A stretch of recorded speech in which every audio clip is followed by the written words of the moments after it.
మా దగ్గర ఏంటంటే జాగ్రత్తగా 1-2 సార్లు అబ్జర్వ్ చేస్తూ యూనివర్సిటీ అప్లికేషన్తో పాటు స్కాలర్షిప్స్ అప్లై చేస్తాం. స్కాలర్షిప్ అప్లికేషన్తో పాటు తొందరగా ఆఫర్ లెటర్ రావడానికి ఏ విధంగా మనం ఎన్ని ప్రయత్నాలు చేయాలో అన్ని ప్రయత్నాలు చేస్తాం. ఆఫర్ వచ్చినాక అడ్మిషన్ కన్ఫర్మ్ చేయడానికి హెల్ప్ చేస్తాము. దానితో పాటు ఇలా ఎడ్యుకేషన్ లోన్కి ఇన్ని బ్యాంక్స్ మనం టైఅప్ అయ్యి very low rate of interest తోటి ఎడ్యుకేషన్ లోన్ ఇప్పిస్తాము. ఎడ్యుకేషన్ లోన్ మనం సొంతంగా చేసుకోవచ్చు కదా అంటే మీరు ఎన్నో క్వశ్చన్ ఇందాక మీరు ఒక 10 బ్యాంకుల చుట్టూ తిరగాల్సి ఉంటుంది.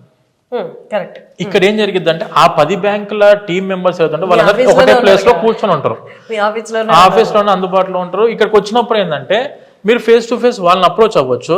అప్రోచ్ అయినప్పుడు ఎక్కడ మనకు రేట్ ఆఫ్ ఇంట్రెస్ట్ తక్కువ ఉంది, ఎక్కడ మనకు తొందరగా డిస్బర్స్మెంట్ అవుతుంది, ఎక్కడ మన ఖర్చులకు అన్ని విధాలుగా మనకు సమకూర్చే బ్యాంక్ ఎక్కడ ఉంది అనేది మీరు 10 చోట్ల 10 గడపలు దొక్కకుండా ఒకటే ప్లేస్ లో వన్ స్టాప్ సొల్యూషన్ లాగా ఎక్స్పర్ట్ పర్సన్స్ మీకు అటాచ్ చేసినప్పుడు వాళ్ళు చూపించేదానికి మనం చేసుకునే దానికి 10,000% వ్యత్యాసం ఉంటుంది.